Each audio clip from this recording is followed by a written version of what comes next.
Hey guys, I'm Alan with Peaceful Patios. Today we're going to be installing a modern fiberglass louvered pergola. We're going to go from taking the pieces out of the crate to see what that looks like all the way to the finished product.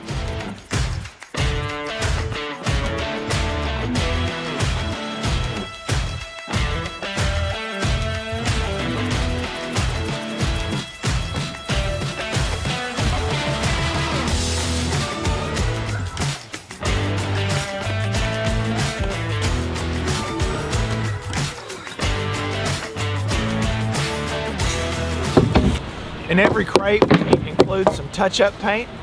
So if there's any scuffs that happen during shipping or installation, you can touch it up. We also include these little notches that come out of the louvers.